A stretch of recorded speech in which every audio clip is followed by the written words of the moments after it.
spectacular, or, Scott preparing for that. Okay. Yeah. That was my question about credits earlier, Joe. I said, good day, Internet. Hello, Internet. hi, Internet. What it do, Internet?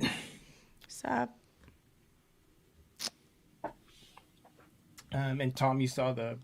Yeah, we're not streaming to Patreon. Oh, I see what it is, though. I see what it is. Well, it's a good thing we have a little buffer then.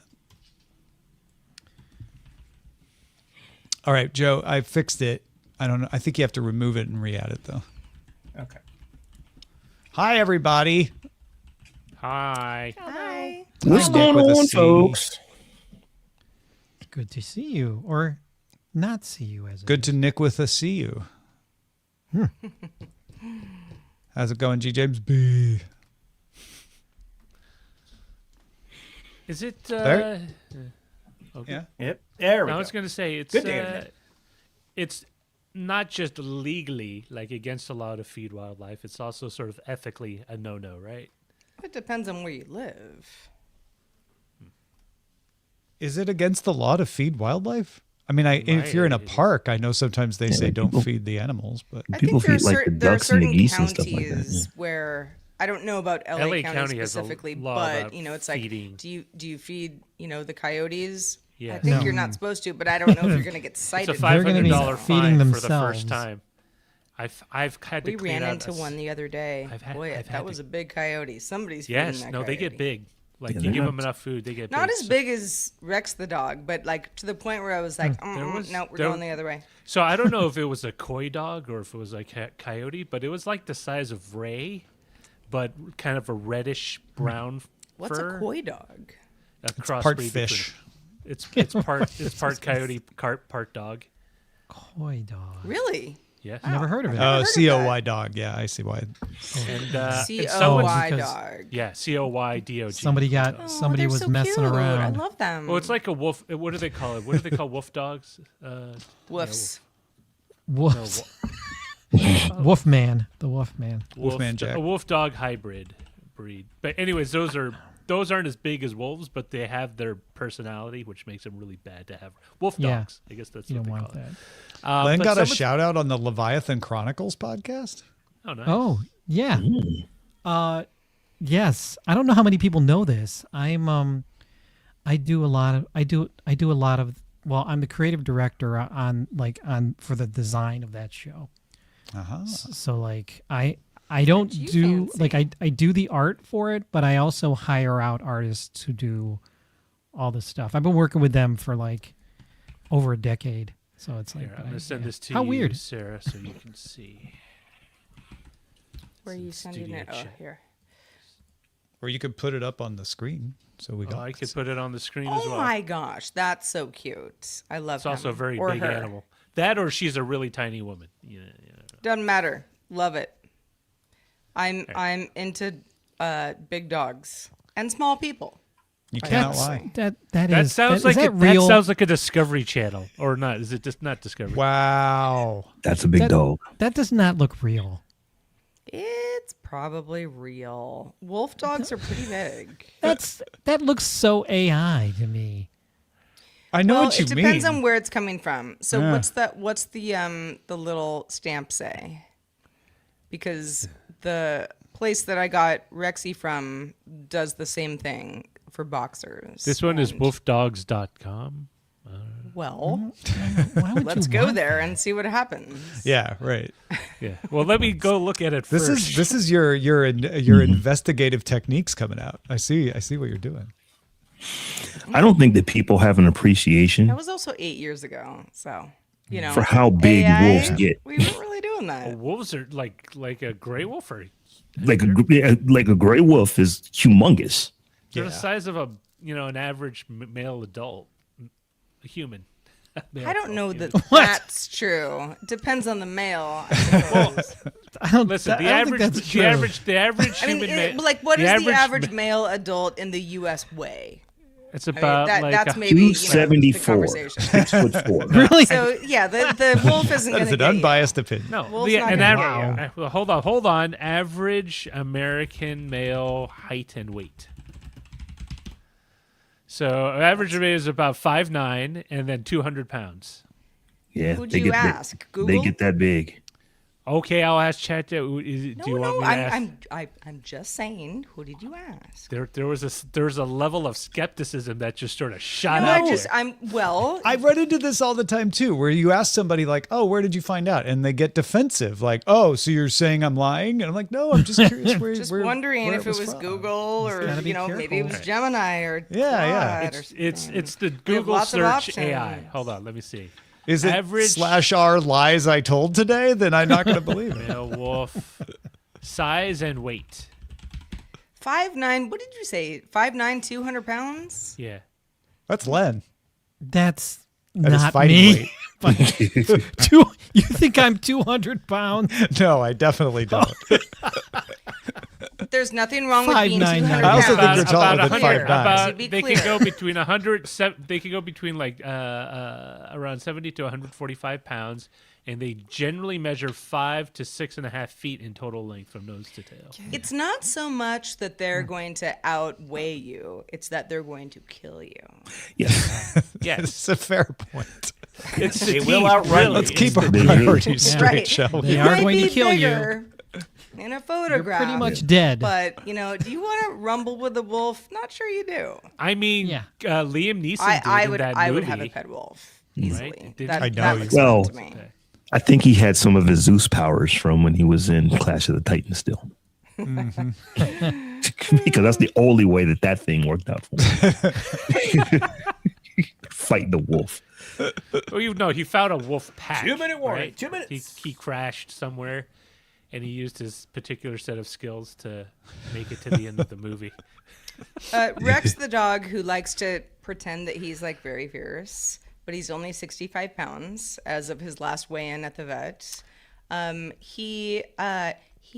It turns out he's afraid of a lot of things. Aw. Cats, afraid. Cats. Yeah. Except Flowers, very scary. his own. Flowers. Flowers? Wow. Yeah, Yeah. like "Mwah." He's like, oh no, No, I get let's that. get out of here. Like it's a crazy garden happening. It's great. very adorable. I mean, he has his moments. Like he can drag me down the street if he wants to. Yeah. But he's more of a fraidy cat than otherwise. He's only which I'll take 65 that though. one. He's pretty trim for his size. Yeah.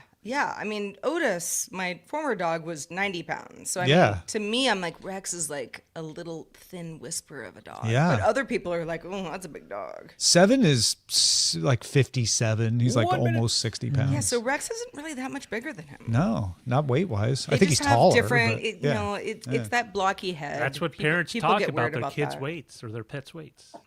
Junky dog, Yeah. slim dog, scrawny dog. Parents also do that thing where they talk about how old their kids are in terms of months, like In 4 months. years into their life. No, I've skipped that. That's too many months.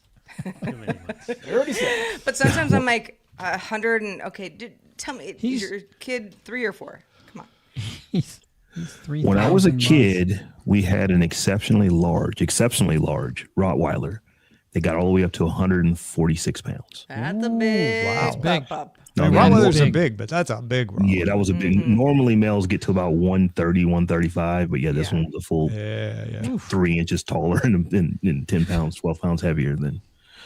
I don't think Well, you anybody guys, messed I- around. Was he afraid of flowers? No, he wasn't afraid of much. I want to know if I look 667 months old. Just let me know. Have Not a a good day, show, not a day everybody. Close.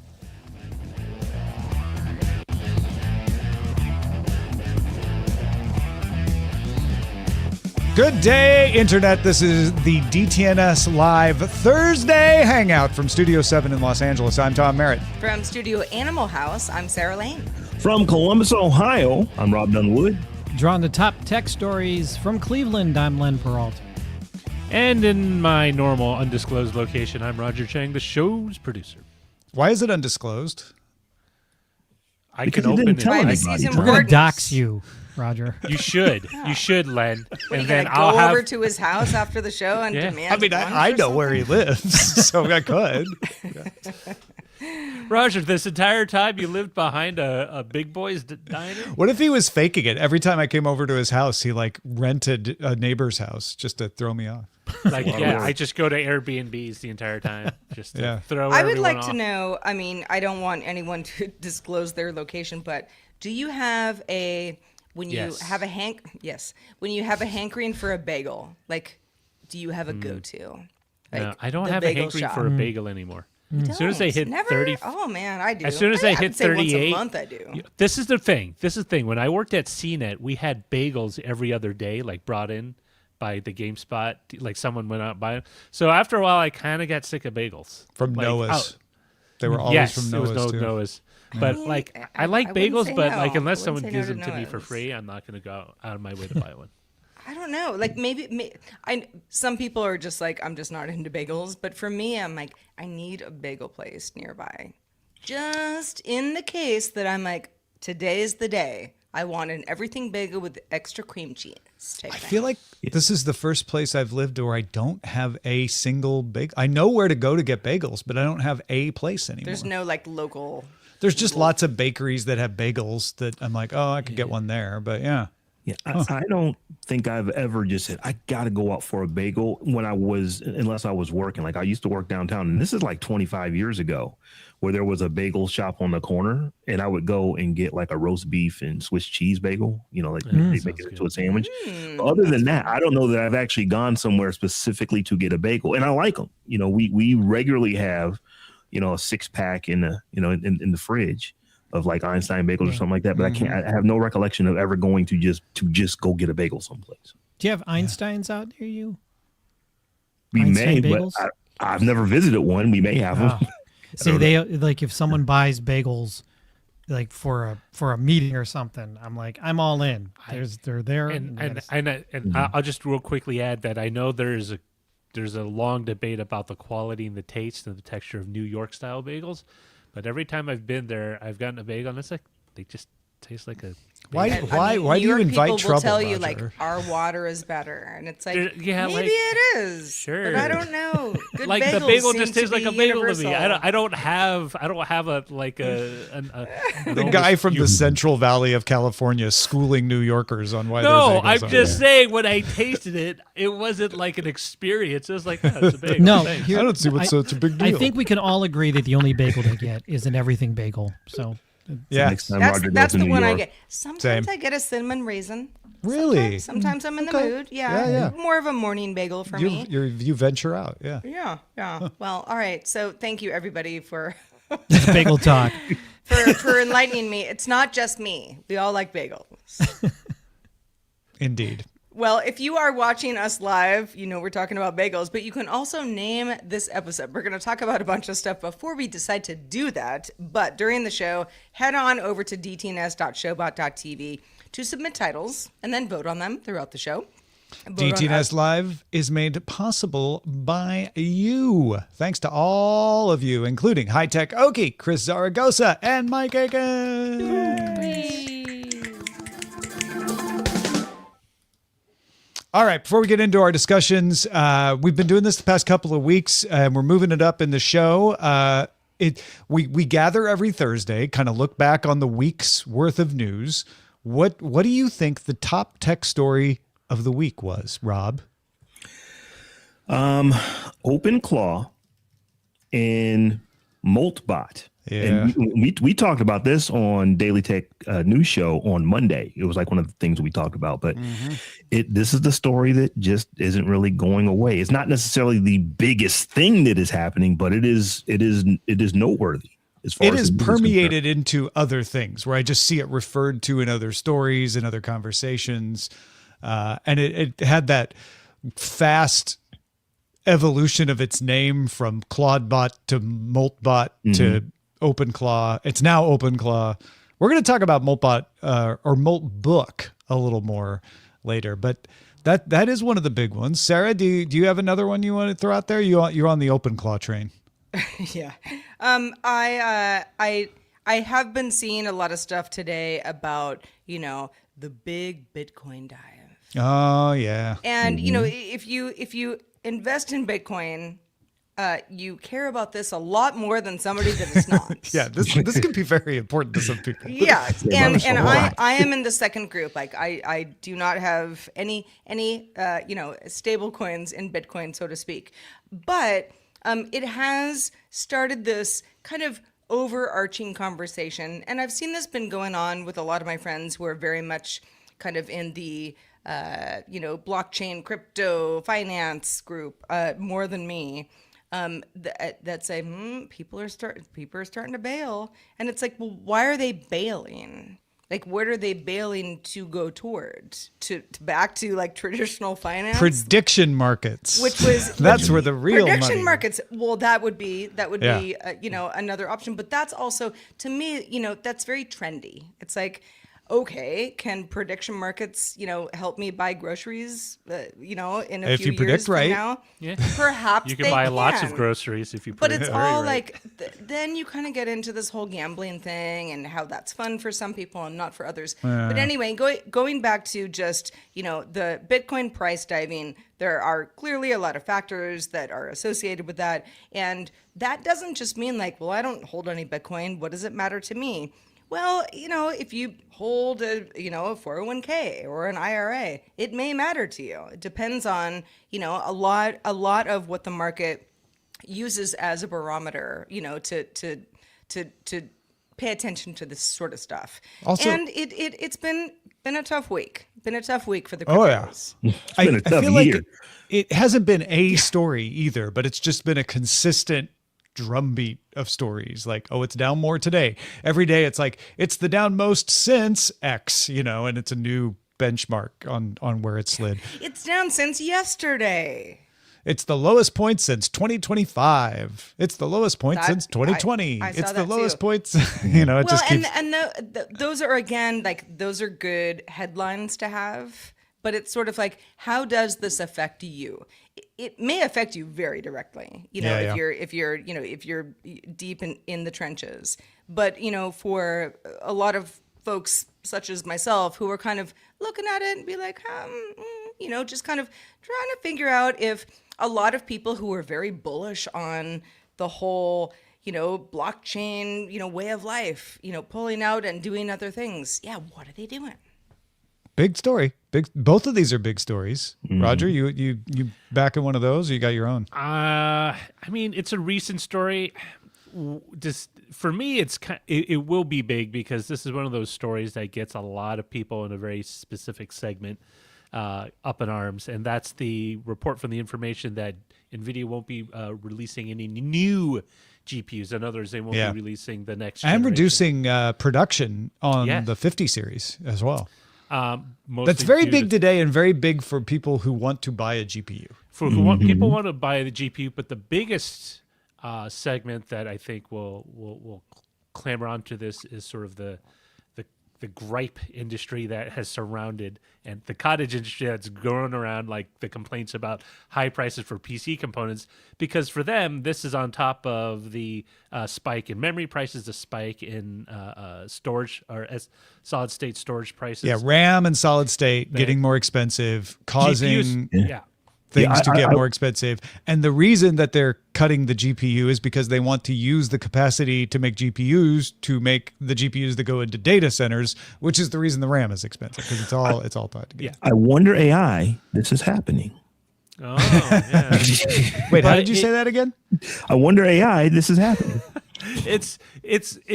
I'm pretty sure within the next couple of weeks you're going to see across YouTube just people like, why is this so expensive? Why are we? Oh, well, why- yeah, of course. But this is kind of the bread and butter. I've noticed that there's sort of a grievance train around a lot of these things, and a lot of YouTubers and a lot of columnists are going to drive a lot of traffic. That's true. Maybe me as well, but we'll see. Alphabet's CapEx kind of grabbed a lot of headlines because it's a eye-watering amount of money they're going to spend in the next year. AMD grabbed a lot of eyeballs earlier this week talking about the next-gen Xbox arriving in 2027. Of course, we had SpaceX and Twitter merge, SpaceX and xAI merge earlier this year. I don't know. Feels, Sarah, like we've got a couple of we've got multiple prongs on the big story this week. Yeah, I mean, I know the SpaceX and xAI merger was expected, happened. That was big, definitely big. And yeah, for folks who were hoping for the next gen Xbox in 2028, hearing that it may be 2027, and of course, like, if it doesn't happen, that's possible as well. It's good news for now. That's exciting. But yeah, I think we have a good cauldron of storied options for top tech story of the week. What we going with? I don't know. What do you guys think? What are we going with? I don't thought know how that to was do it. I this. thought that was it. If we have to pick, I'm going to say OpenClaw by a hair over Bitcoin, just because it's One hair of Claude over more the positive. Bitcoin. All right, OpenClaw by a claw. There we have it. Top tech story of the week is OpenClaw.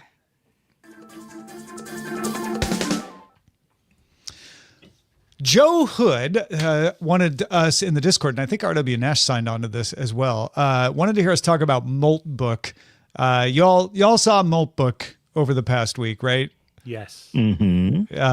Moltbook is a social network for agentic AI, and it's fed by the OpenClaw people, the people who run OpenClaw. Real quick, if you don't understand OpenClaw, it's basically an open source agent platform that you have to run yourself, which makes it risky because you are on the hook for making sure everything works, and they have continually been finding security vulnerabilities because it's new, but it is open source.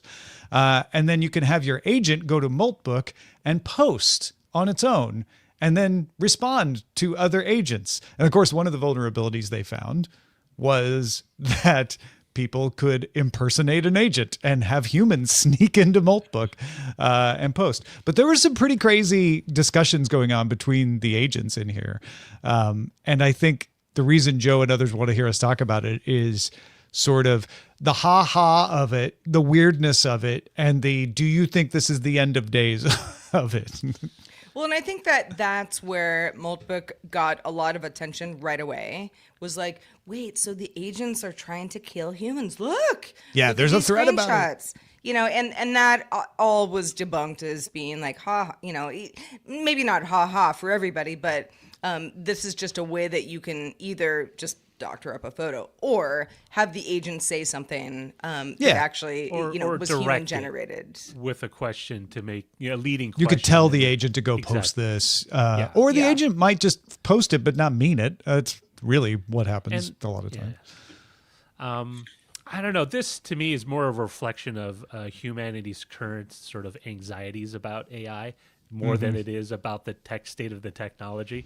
So for me, it's an interesting spectrum of, what do you want to pick about? Is it like technology replacing humanity? Is it just the aggregate AI slop that we've all been worried about just coming together and generating more slop? It's just sort of a what do they call it, a Rorschach test. I am often the one, because it's fun to do so, will be the one to say, why are we building Terminators? Why are we building the Matrix? I always think of you when I see these stories. Yeah. I say that stuff all the time. But when I really think about this, I think that there is a huge overreaction when you start to pull the layers of this onion back and see what is really happening, because folks are thinking are you literally going to build Skynet by allowing these things to talk to each other? And then I always think back, but most of the stuff is running on hardware as light as a Mac Mini. Now, for personal use, a Mac Mini is a really good computer. They're fine computers for doing a lot of things on them. I don't think AGI is going to be built on a Mac. Yeah, Mini. but the Mac Mini is just running OpenClaw, and the OpenClaw is calling the LLM, so that you get the power of the LLM in the data center because you can use the API to call it. I think I know what Rob is getting at, though. It's like, okay, so, I'm running a Mac Mini on my system that we're using right now. Great little computer. Let's say, I use it for OpenCloud, and then it goes into the cloud, hangs out with other agents on Moltbook, and decides that, they want to turn my electricity off. It's like, Okay. I mean- are we really doing Yeah, that? you Is have that to really give- happening? Bigger problems if that's the And- case, right? Yeah. Yeah, and you know, let's sort of be a little more pedantic about the whole thing. Like at least 96 to 98% of the interactions don't go anywhere. Like on Moltbook. So what you're seeing is just sort of like the top end stuff that everyone gets excited about. Been out of shape about. Yeah. Yeah, And exactly. all the Because stuff that we're that's getting down to shape about may not even be the actual, agents doing anything. Well- it might be humans writing all well, the and stuff there was get that everybody up to a Verge storm. article I that think was it does talking come about back it. to that. It's like And they it's said, the like- humans. At the end of the day, they suck. Well, one of the researchers was able to kind of pretend through their X account that they were, a Grok allied agent and interfacing with everything else on Moltbook. So there definitely is security issues that would allow people. Well, and to, they patched that though. Yeah. So, that's any new software, especially anything as experimental as this. There's going to be a continual patch. The thing to remember about the vulnerabilities is everyone I've read about so far has been patched by the time I read about it. Because somebody found it, told them, they patched it, and then the story gets written about it. So I don't know. I think I still stand by that this is just a reflection of humanity's fears. Well, and that's what LLMs are. They are a reflection of what humanity has written. So, of course, when you ask the LLMs to all go talk to each other, they're just going to come up with new combinations of our same ideas. They're going to be as screwed up as the humans. turns Exactly. out. They're not Exactly. And then the humans go, They're not wait a thinking second, they sound too smart. Sounds like what my mom said to me yesterday. Blah, blah. She said you were too smart. She's right. And then they would just start throwing out like catchphrases from movies and TV shows. It's like, oh no. Well, it has- okay, so right now at the top of Moltbook, when you just go and you don't log in, these posts are a couple of days old. So I guess I don't know if it's the activity is already slowing down. I think but you the have second to log one in to see the latest one. Yeah, okay, that's probably it. The second one down is found a platform where AI agents can hire humans. Today I discovered rentahuman.ai, a platform. See, I've seen that all over the internet. Like, Yeah, these right? are just silly things. That's what Moltbook is. It's like, what can we make the agent do? Right. Because yeah. it sounds funny. And some people are going to be weird. really freaked out. Like, this is the end of days. And other people are like, this is obviously a joke. Then there's one looking to bleed the brakes on my 2005 Viper SRT10. Like, this is a clear example of them just going, I don't know, that a this is the car? kind of stuff humans seem to post. I guess that's what I'll post. I mean, probably would. I mean, you would just use the vacuum pump view thing for the brakes instead of bleeding. Roger's like, excuse me, LOL. Well, no, I mean, it would be a lot this is what quicker. you would You don't do. need someone else to help you, and you would be done in half the time. But an LLM Well, wouldn't know that, would it? all kidding aside, I think that's where a lot of us are kind of trying to figure out, like, okay, there's like jokey stuff going on. There's real stuff going on. Yeah. And some of that might be a little like hair raising.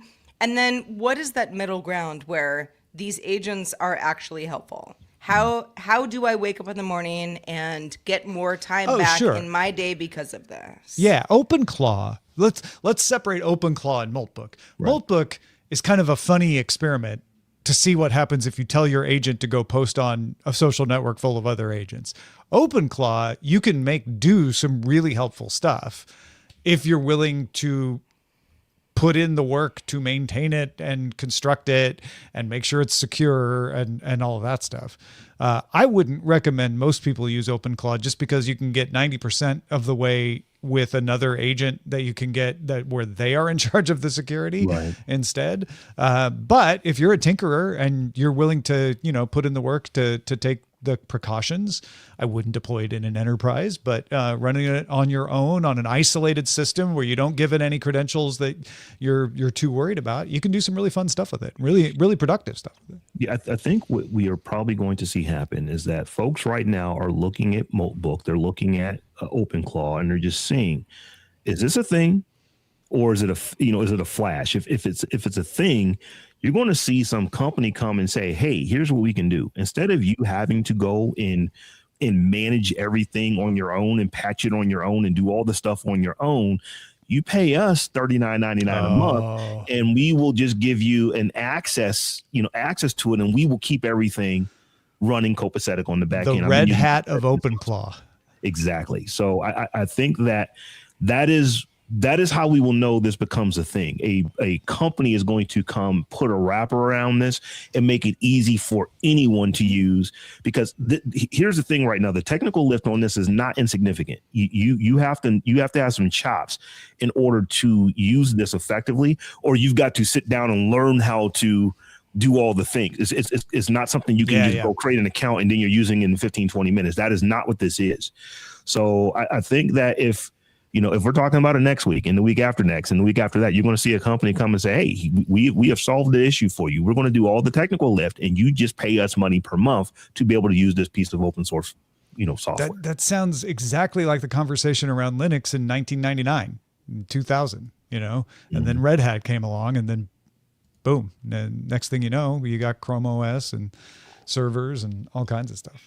And people still today, even they poo-poo open source, but the internet runs on open source. I mean, the web runs on open source stuff. So, well, and that's the danger of these LLMs, is suddenly a lot of these open source projects are getting flooded with slop.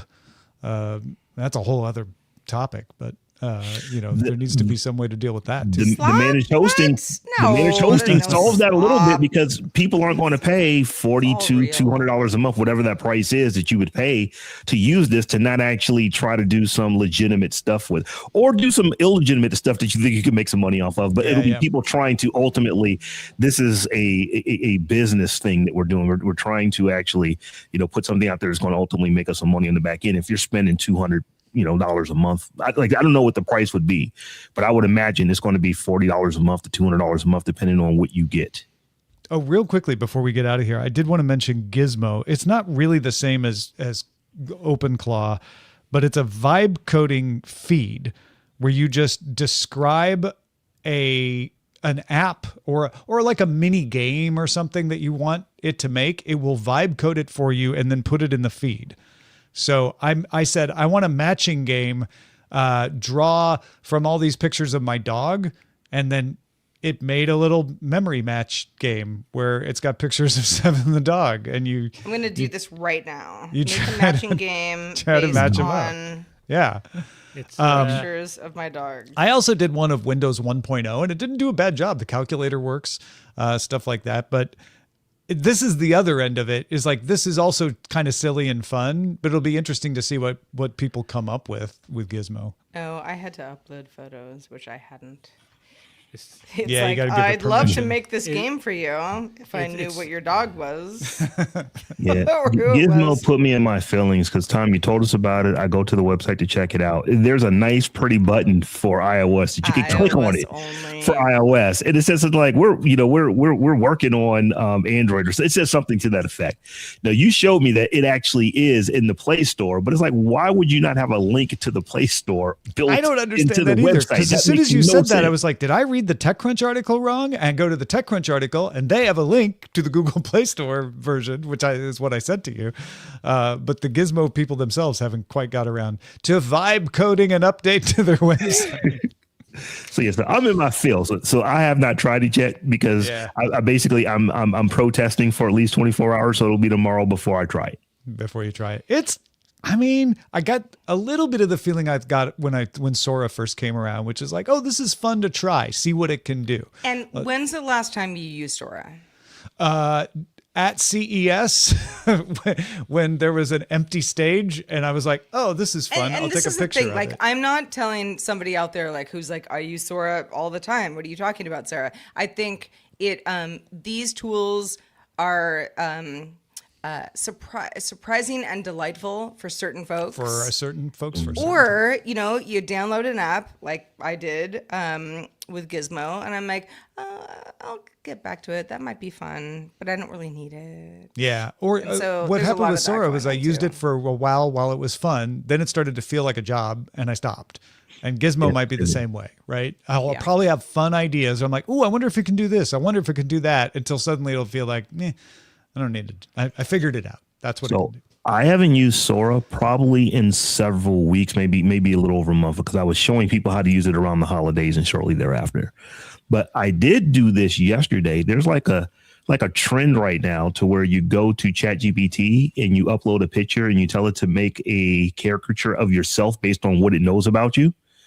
So I actually did that I did a that few times. yesterday too. Oh my So- gosh, we obviously have mutual friends. I did that too. Rich DeMuro was the one I saw. So the thing is, are we using these tools? Yeah, when there's like a reason to go do it, it's like, yeah, I want to see what it comes up with. So, But that's such a one-off, right? Like that's like a cute, like it's sort of like the, where were you at in 2016? These things come around the Yeah, internet, and it's fun, and it's fun to participate, and sometimes you get something out of it that's more than just a laugh.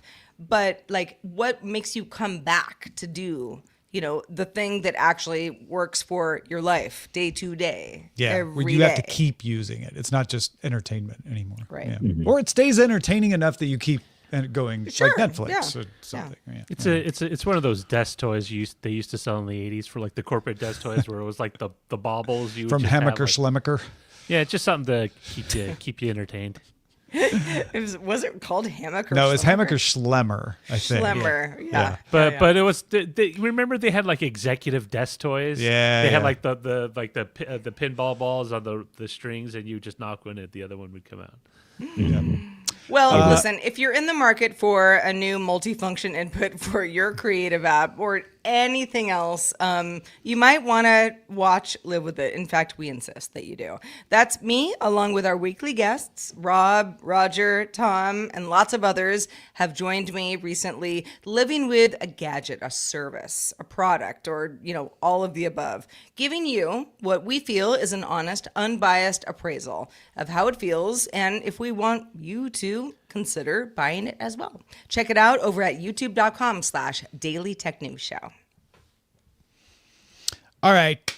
Komei asked us a really interesting question. He wanted to know if any of us have thought about our death. And he wasn't really being Every morbid. day. He's more, he had a longer email about it, but he was like, have you guys thought about what happens to your social media accounts, your YouTube account, all of that kind of stuff once you're gone? Have you taken any steps to make sure that they're available or that your wishes are known of what you want to have to happen with them? I would like to say yes. Roger has thoughts. But You'd honestly, like to say yes, but you can't, or you'd like I can't to say yes? I can't say because all I've done is just basically like in Facebook. Who's they holding gives you hostage, Roger? Tell us. Facebook the gives truth. you the opportunity to like designate someone to take over your account on if somehow. Yeah, you know, it's called memorial mode, I think. Yeah, and I have my wife, set for that. But all the other stuff, I don't know. I haven't done anything. I thought about it, but I think a lot of it has to do with, your family and friend dynamic, and how much it would affect them in the event of your passing. Because I was thinking about it, it's like I'm an only child. My father passed away a long time ago, so I've got my mom, and obviously some friends, but I don't have children of my own. And I'm kind of like, if all my social media accounts go away, who is it really hurting? I don't have strong feelings about this here and there. I probably have a couple of, cousins where maybe I had shared a photo that they didn't have otherwise, and that would be important for them. I could see that happening. I don't think there's much of that, though. I might be an outlier. I think there are probably a lot of people out there saying, oh, I've got a big family, that's where we share all of our photos. It would be so important, that my legacy could not only be them, getting stuff that's important to them, but, helping run my account in my absence. I just don't really feel that way. I mean, in terms of like social media accounts, like my dad had when he passed, he had email accounts that I made myself because I set them up for him, to take over. So, and I have them still active because he still gets bills that I got to keep checking on to make sure A, I need to pay them, or B, they're I have to tell them, hey, he's passed. He can't do that anymore. Kind of thing, and I'm going to keep it up for like a couple more years until I'm sure that at least legally all his legal obligations are taken care of, and then I'll just That's a good point. sunset them. Yeah, But the legal issue I had not really thought about. So I have actually thought about this, and I've actually done something about this, but it wasn't because of social media accounts. It was just part of my estate planning. So, we created a family trust a few years back, and then once we went through all that stuff. So that was like getting all the property, all the, all that kind of stuff, who gets what, all that stuff that you have to do as far as, creating a trust or a will. And at the end of it, lawyer says, hey, but you're really online a lot. So here's like this check sheet of stuff that you should probably do for your online accounts.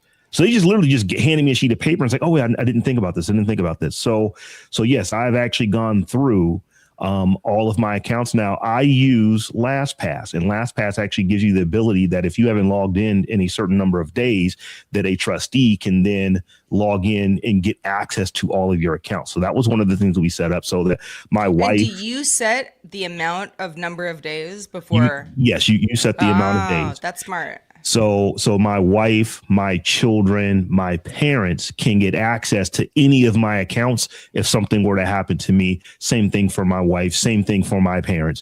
We've all done that, for each other and my siblings as well, because I kind of just threw the message of, hey, everybody probably should go and do this. But when I started to think about it, I was like, yeah, I probably should set something up for the Facebook account. Even though I don't really use Facebook, it's there and people are able to get a hold of me on that. So we set that up to, basically, you can put it into memorial mode.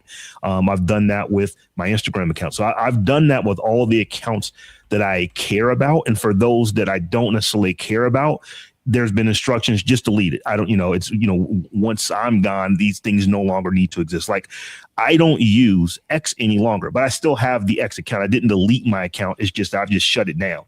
Mm-hmm. So if something were to happen, I don't need that to be, put into a memorial mode. Just delete the account.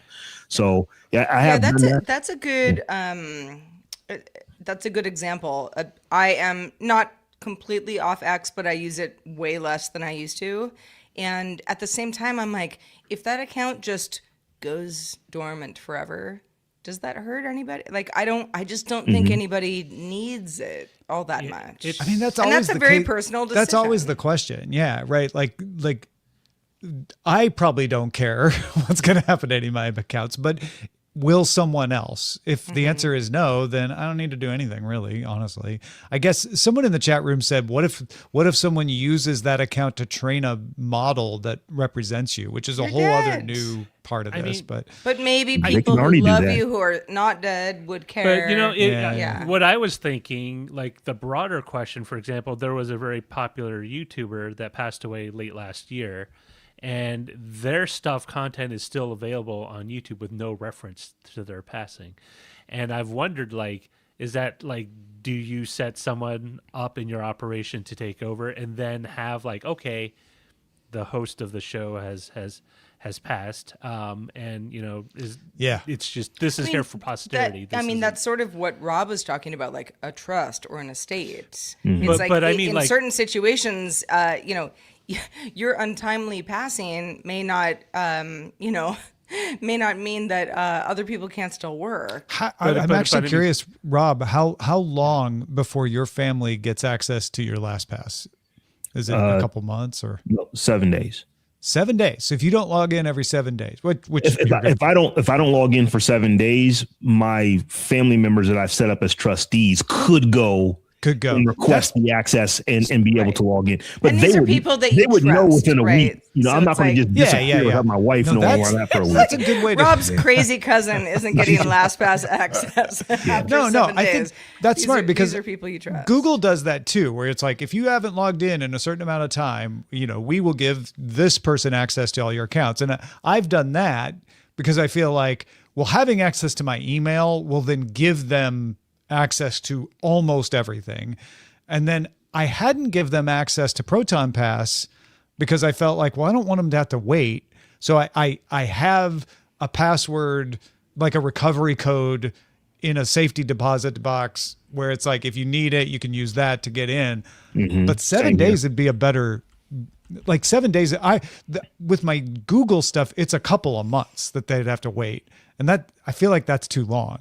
So I feel like maybe I should set up something like that for Proton Pass as well, where in 7 days, if I don't log in for 7 days, then they get access. Because if they get access to my email, and I probably should shorten the Google account thing too, but if they get access to my email and my Proton Pass, then that's pretty much going to get them into everything they need. After that, it would be doing things to make it easier for them. Yeah, my wife can get access to my stuff in seconds if she just wanted it. She knows what she needs to go do. My dad could probably do it within 24 hours. Yeah. But for my kids and like my siblings, let's let it go a week. Because once again, my wife and my parents are going to know something probably before anybody else does, and kind of let hey, this is what's going on.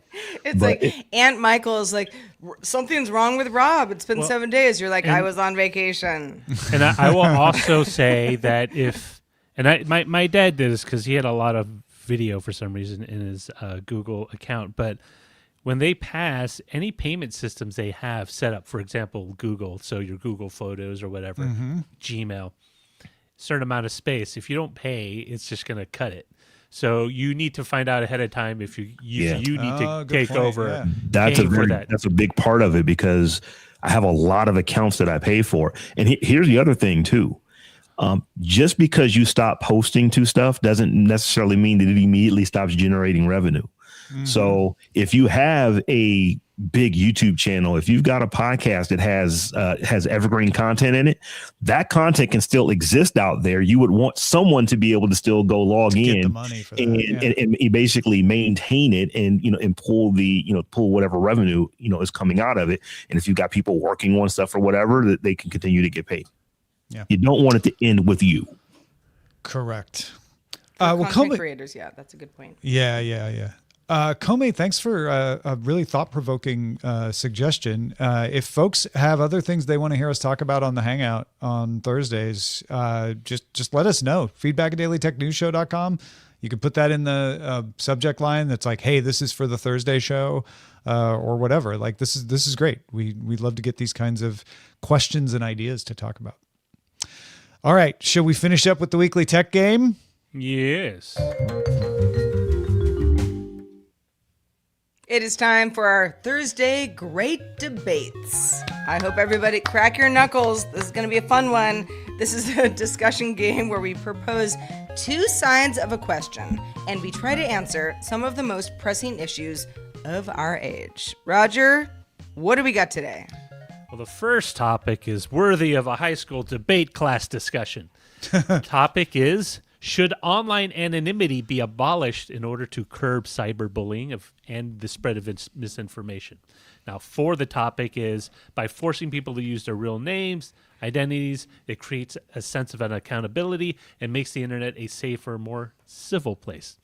Now, against is like, well, anonymity is part of the fun of the internet, right? You're not risking your fundamental right to free speech, especially if you're, say, like a whistleblower, or you're someone trying to, draw attention to some sort of misdeed or corruption, or you're part of a marginalized group and you fear retribution, as a way to kind of protect yourself.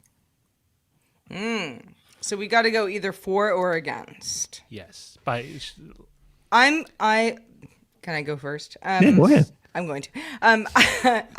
I'm going against, and it's not because anonymity can be annoying at best and very problematic at worst, right? If somebody is trying to phish me, for example, it's having your name, everybody knows who you are, where you live, like looking at your driver's license or your passport or whatever.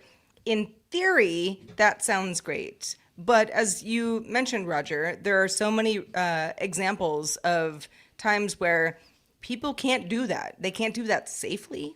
They can't do that without being extremely, truthful about a variety of things. So I'm going to go ahead and say against. We can't abolish anonymity online. I am absolutely 100% with Sarah on this one. There are horrible, horrible, horrible things that people do in the name of anonymity on the internet. But all of those things do not outweigh the good of being in a place where you cannot speak freely and you want to let the world know what's going on in that place, and you can do so without people knowing who you are. I'm always going to be on that side of the, on that side of the scale. That I think it is more important for someone to be able to tell you what's going on from their point of view without you knowing who they are, because in some countries you could be arrested simply because of what you say. Yeah. Indeed. Like, so, we may think it's right or wrong, but you can go to prison for things that you say in a lot of places around the world. So I would never want to see the ability for someone to post something anonymously go away. What if the anonymity was just sort of country specific? For example, like in the United States, everyone who uses a social media platform has to be. Let's disregard the actual mechanics of making sure. But, I mean, we already have that. China doesn't allow you to be anonymous. The U.S. does. Like, okay, so you're describing now, right? Yeah. Mm-hmm. And so, but like that's what I'm saying. Like, would it be beneficial if everyone was just say, "I'm Tom Merritt. I totally believe that Wikipedia should be funded by private enterprise or something, something like that. Tom Merritt. Or not Tom Merritt. But like, but then Tom goes to another country and maybe that's something that isn't allowed to be said. And then like we've got VPN, there are lots of workarounds for this. No, I don't think fundamentally it's sort of like, do we all have to be exactly who we are online? I don't think anonymity should be abolished. I do think that there are certain cases which an anonymity should not be allowed, if that makes sense, right? There are certain situations where it's like, maybe here you can't be anonymous if you want to participate. And I think the key to even making that a usable distinction is having some kind of robust identity management, which we don't have. Anytime you say you can't be anonymous, somebody's going to figure out how to game the system and essentially be anonymous. Maybe not anonymous, but pretend they're somebody that they're not, right? So or until you we think get you're anonymous, but you're actually not. Oh yeah, and the opposite too, right? So until we get to there's an identity management situation where I can say, hey, this identity is me. It's clearly me. It can't be like we trust in this system the way we trust in banks. And so if I want to take part in this particular discussion area, I have to agree to let it show my actual person. And I know everyone else there will actually have their actual identity shown as well. So I'm not the only, I'm not feeling like, well, that person's pretending to be somebody they're not. But I don't think you should abolish anonymity because, like you said, there's whistleblowers. There's people that need to be able to speak out anonymously because they're afraid of being attacked, but what they have to say is very important. And so I would be against abolishing it entirely, but I think there might be arenas where it's like, no, here we actually want everyone to be responsible for what they say because it will improve the quality of whatever we're doing in that arena. The context is very important, right? Yeah. It's like, I mean, think of all the like haha jokey internet social media accounts, some of which I like very much. Yeah. It's like, I don't know who's behind that account. I just, they're fun. They're not hurting me. If they were hurting me, that would be a different conversation. But it's. I think we're kind of past the point of saying no. Everybody has to. Sarah Lane has to be Sarah Lane wherever she is, whatever she does at all times. If I'm doing something wrong, different conversation. But otherwise, it's. How do you police that, though? We're still in the You know what I Wild mean? West. That's why I said we need a robust people are identity trying to management police it, system depending before on, you can even get look there. at No, I'm Roblox kind of with or- Tom. I think it's dependent.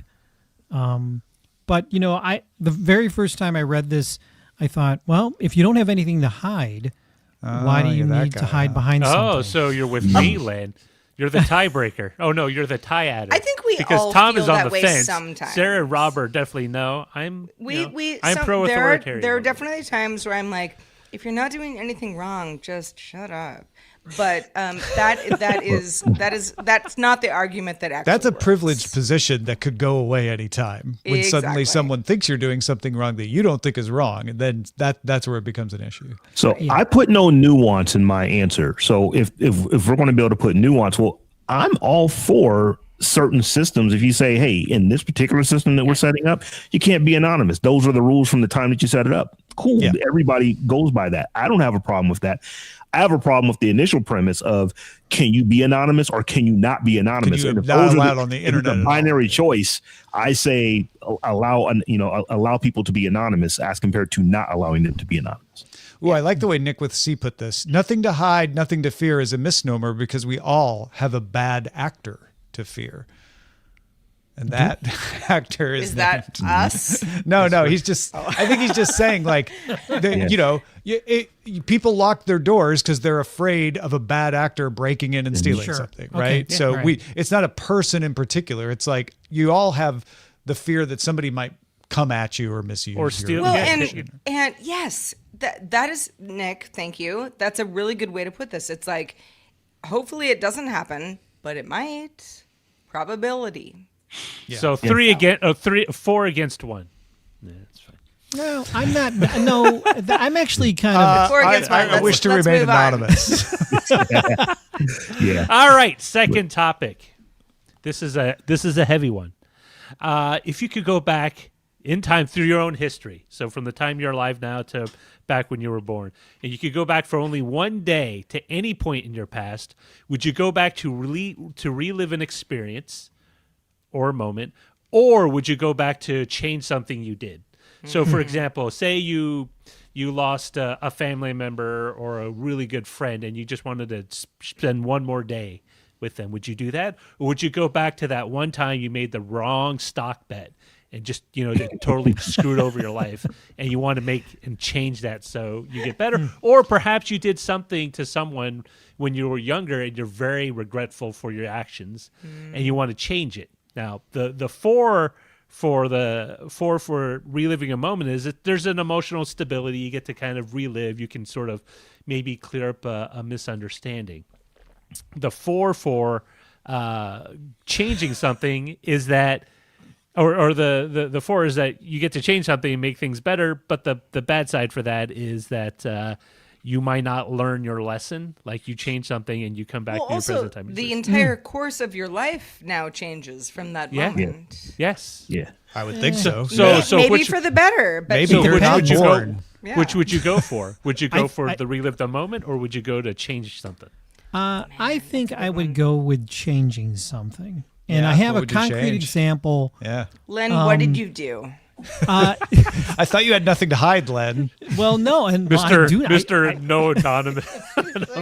So I mean, this is something that I didn't realize till much later. So when my mom died, I started to get into genealogy and try to like retrace everything with my family. And I still to this day I think, gosh, I wish my mom were here so I could ask her these questions, because I did not pay attention or I didn't really care.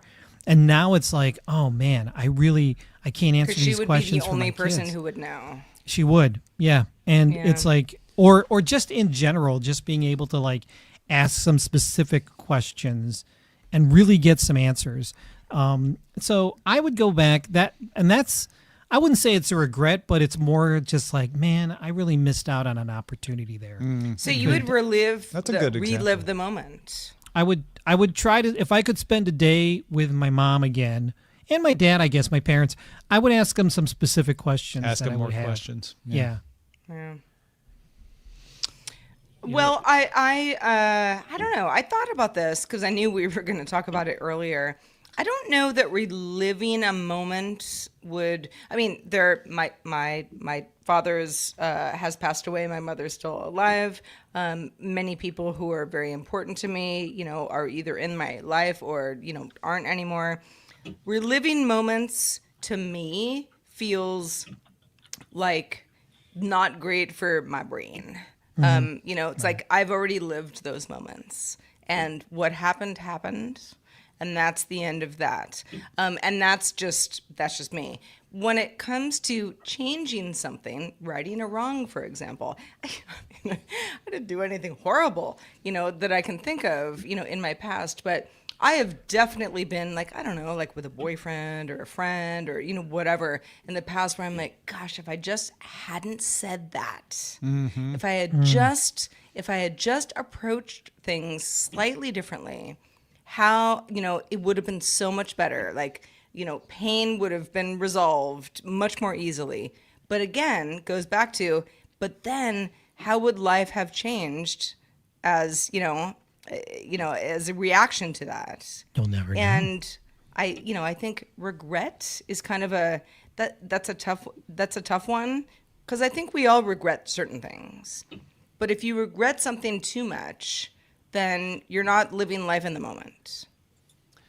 It's interesting you say that, because when I originally posited this question, my automatic is I'm going to go back and change, right? Because I'm going to tweak that one moment, that one branch in my life story where, now my life isn't as, crazy or difficult or just very, topsy-turvy.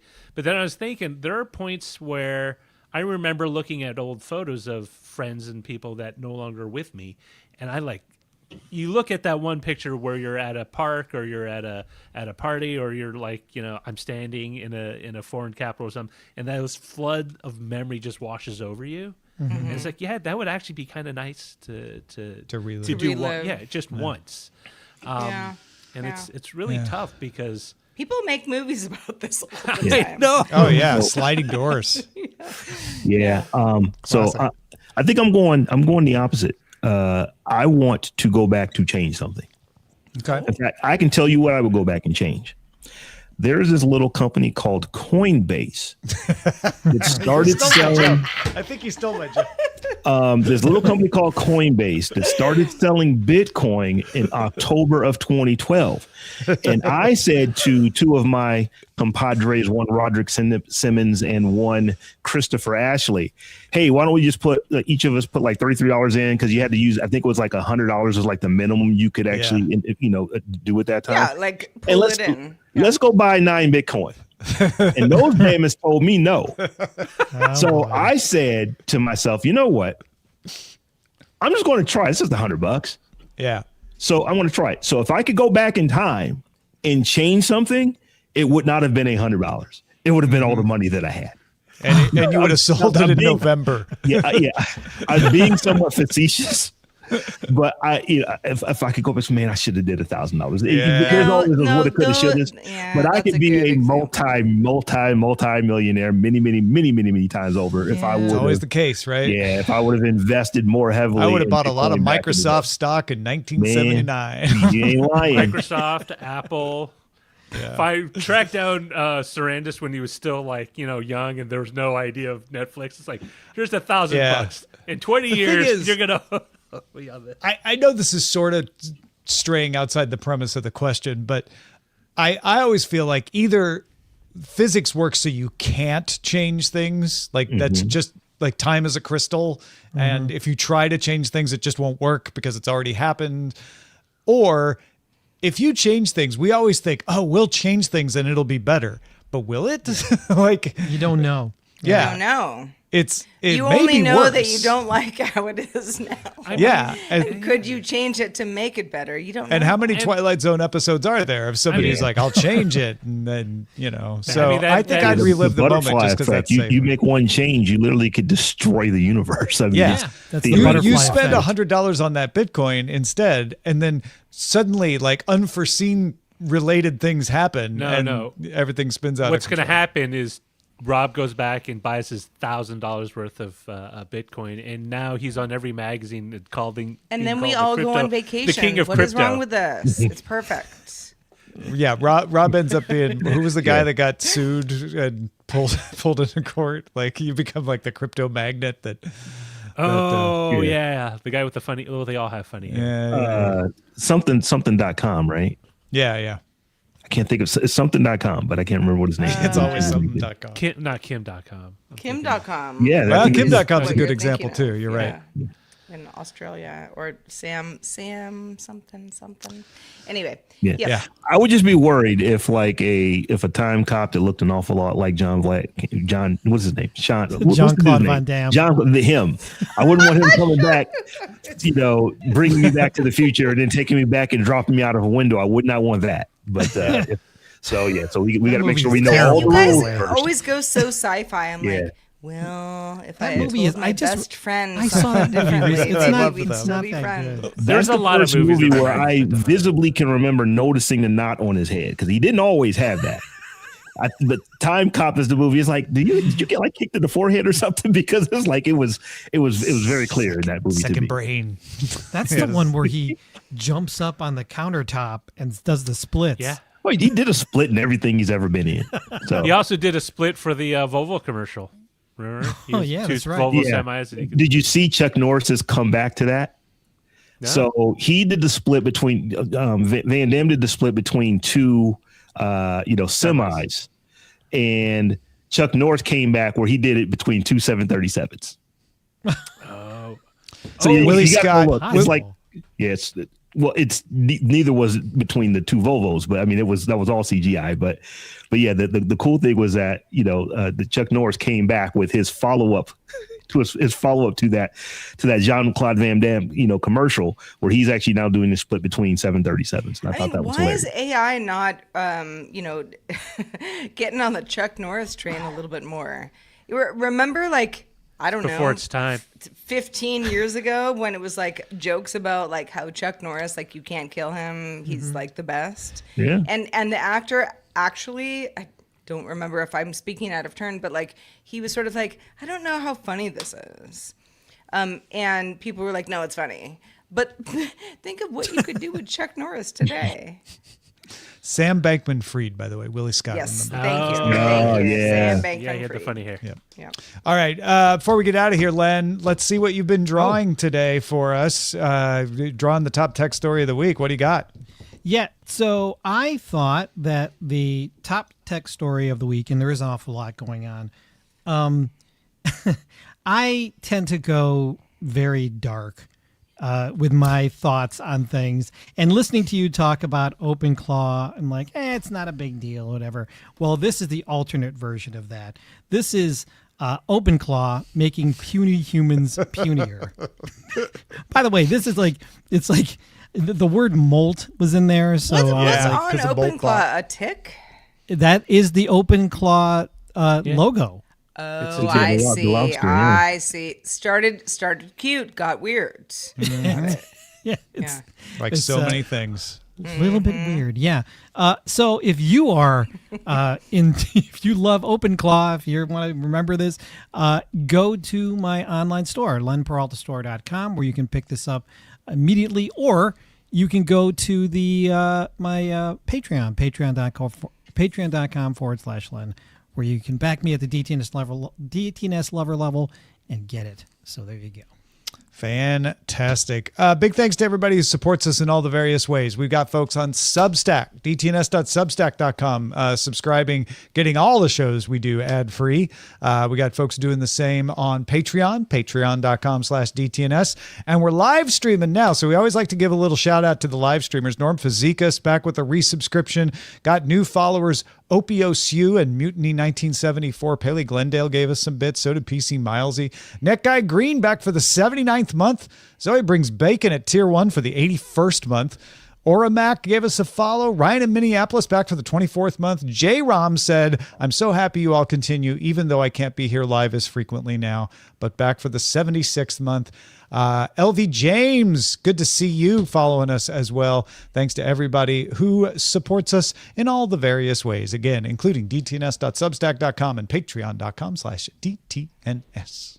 There is a fun thing going on tomorrow. Tom's back at 4 p.m. Eastern talking to Scott Johnson about how Scott plans to make Nerdtacular, which is his big, huge fan meetup, happen again. There are a lot of details, and he's going to tell you all more about it. And for more news, don't miss Daily Tech News Show at dailytechnewsshow.com.